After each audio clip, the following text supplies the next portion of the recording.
Ya para terminar esta clase de generalidades, quiero aprovechar esta primera clase para mencionar unos términos y conceptos esenciales en oncología que vamos a estar utilizando y hacen parte como de la jerga que normalmente se utiliza en oncología. Es importante que estudiemos. Estos conceptos son la intención del tratamiento, estadificación o clasificación por etapas, como uno la quiera llamar, desempeño, las dos reglas de oro, a mi juicio, el concepto de adyuvancia y de neoadyuvancia, el concepto de preservación de órgano, el concepto de citorreducción, el tipo de resección R0, R1, R2, la respuesta tumoral y la respuesta metabólica.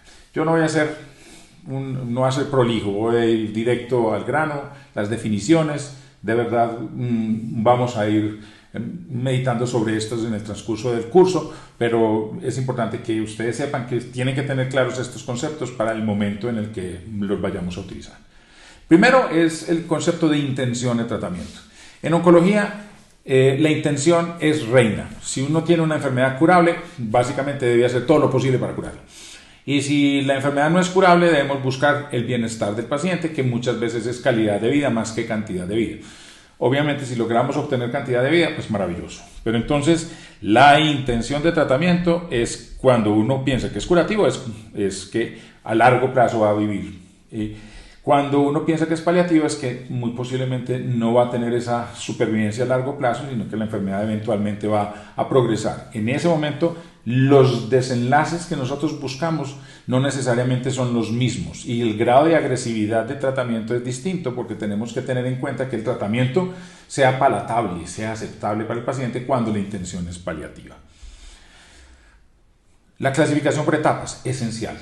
No es lo mismo un cáncer de mama de medio milímetro, medio centímetro, que uno de 5 centímetros, que uno con 20 ganglios comprometidos axilares. Y por supuesto que distintísimo si es el cáncer metastásico. La mayoría de los tumores sólidos metastásicos tienen intención paliativa, por ejemplo.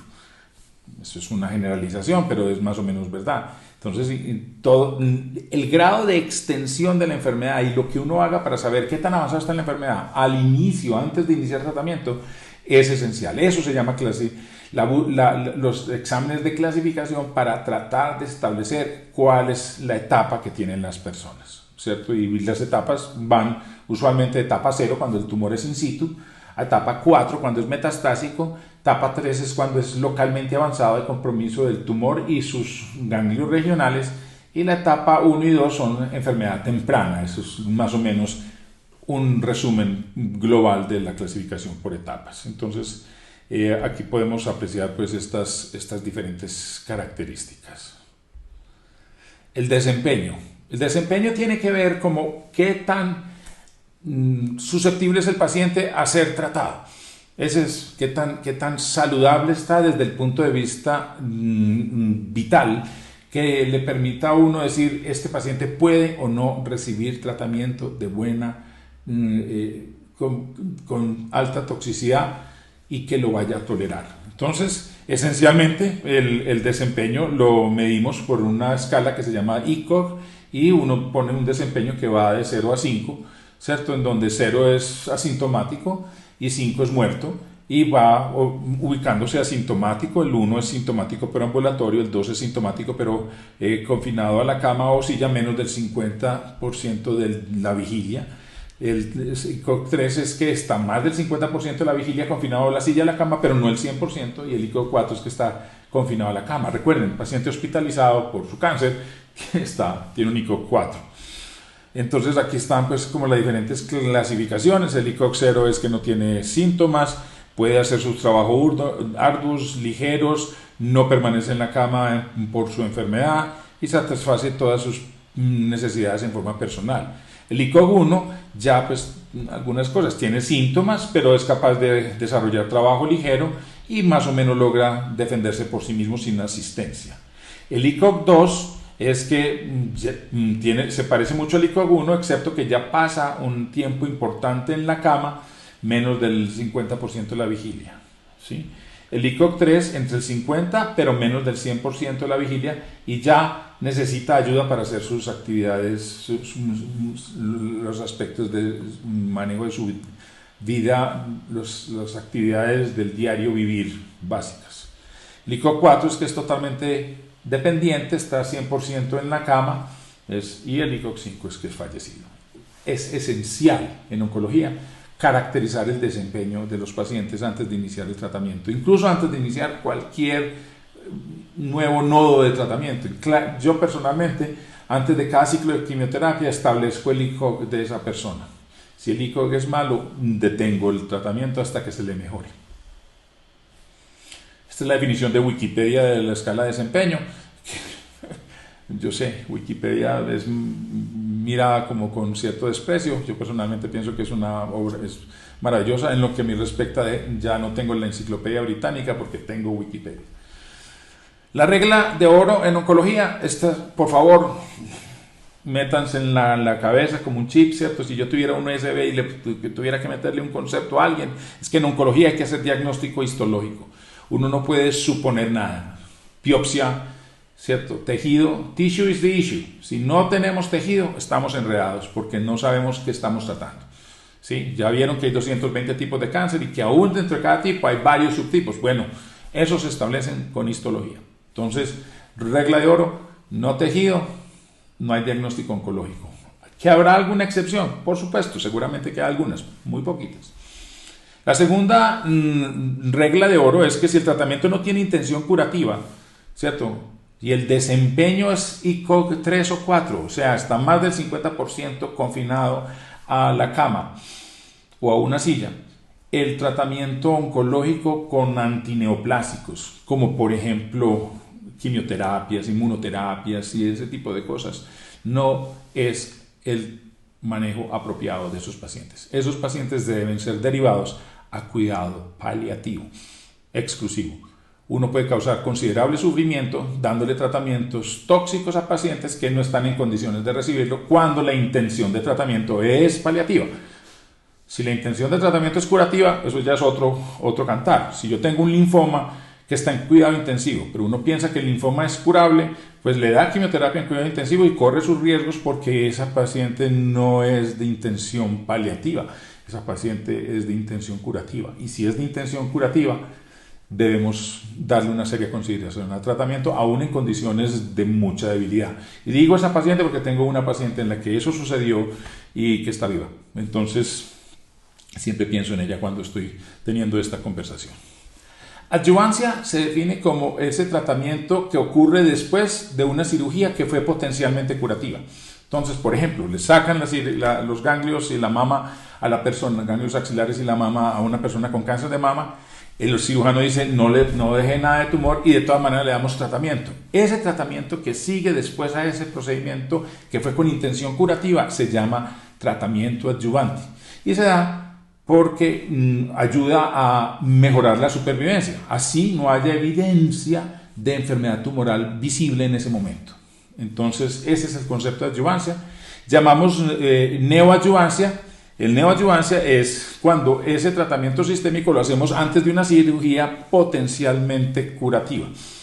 Entonces, es una palabra pues, muy fea, pero nos ayuda mucho. Preservación de órgano es cuando uno hace un tratamiento oncológico en donde el órgano y su funcionalidad se preserve. Eso fue inventado, por ejemplo, para el cáncer de laringe, que uno lo podía curar sacando la laringe. Pues una de las funciones de la oncología es tratar de controlar el tumor y además preservar la laringe porque a la gente le gusta hablar. Entonces, si logramos obtener las dos cosas, se hacen estrategias de preservación de órgano que cada vez son mayores. Cada vez logramos controlar la enfermedad preservando la función de órgano. Citorreducción es el nombre que le damos a una cirugía en donde sabemos que muy posiblemente no vamos a sacar toda la enfermedad, pero buscamos sacar la mayor cantidad de enfermedad. Y eso ocurre predominantemente en ovario. En cáncer de ovario, como hay una carcinomatosis abdominal, muy frecuentemente los cirujanos entran a sabiendas de que no van a ser capaces de sacar todo el tumor y que van a quedar focos microscópicos de enfermedad, pero si sacan todo lo macroscópico, eso se considera una citorreducción óptima y se ha demostrado que cuando uno hace una muy buena citorreducción, por lo menos en cáncer de ovario, la supervivencia aumenta en forma dramática. Entonces, digamos que es un concepto que manejamos y es distinto a resección completa. En resección completa es cuando uno piensa que sacó toda la enfermedad. Eso lo llamamos resección completa, es R0. Cuando llamamos R1 es cuando el cirujano pensó, yo no soy cirujano, cuando el cirujano pensó que lo sacó todo, pero el patólogo le dice que los márgenes quedaron comprometidos. Eso es un R1. Y R2 es cuando el cirujano sabe que dejó algo adentro porque no fue capaz de resecarlo. No por incapacidad del cirujano, simple y llanamente que hay tumores que por su naturaleza misma no son potencialmente resecables en su totalidad, sin poner en peligro la funcionalidad del paciente. Entonces los R2 no denotan ineptitud quirúrgica. Y yo quiero que eso quede claro. Muchas veces lo mejor que uno logra hacer es R2. Por ejemplo, en tumores cerebrales es frecuente que R2 sea lo que se puede hacer, porque si sacan todo pueden dejar a la persona sin poder hablar o sin mover algún órgano, pues alguna extremidad.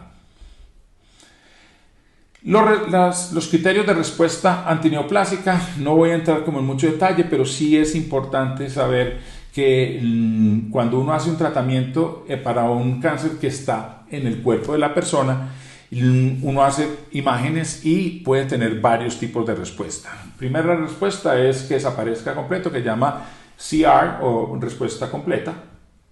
El otro extremo está que progrese la enfermedad, que es PD, Progressive Disease, PD. ¿Sí? Y en la mitad está enfermedad estable, cuando ni sube más del 20%, ni baja más del 30%, baja menos del 30% de la suma de los diámetros más grandes de las lesiones. Entonces, por ejemplo, si uno tiene dos lesiones, una mide 2 centímetros y la otra mide 2 centímetros, y la sumatoria de los dos da 4 centímetros. Si baja, por decir algo, a 2 centímetros, las dos, queda de 1 y 1, eso se llama respuesta parcial. Si baja menos del 30% de eso, llamamos enfermedad estable. Si sube más del 20%, o sea, si era 4 centímetros, si sube 20%, si sube a más de 5,2 centímetros la sumatoria de los dos, se llama enfermedad progresiva. Bueno, entonces, en esta clase hemos visto varias cosas. A mí me gusta como presentar como una fotografía en donde hablemos de cosas. Pues hablamos de qué es el cáncer, hablamos de los hallmarks del cáncer, hablamos de crecimiento gompertziano, hablamos de mutaciones drivers, passengers, de mutaciones somáticas, de la diferencia entre carcinoma y sarcoma. Hablamos de los múltiples tipos de carcinoma, de que cada carcinoma o cada cáncer es distinto, que hay aproximadamente unos 10 millones de muertos por año. Hablamos de diferentes conceptos, de la intención curativa o paliativa, del concepto de adyuvancia, patrones de diseminación, la importancia del desempeño y cómo realmente pues, ha mejorado la supervivencia de los pacientes a los 5 años. Todas esas cosas fueron el objetivo de esta clase, pues todas tratando de ambientar una serie de conceptos que vamos a utilizar en el transcurso del resto del curso.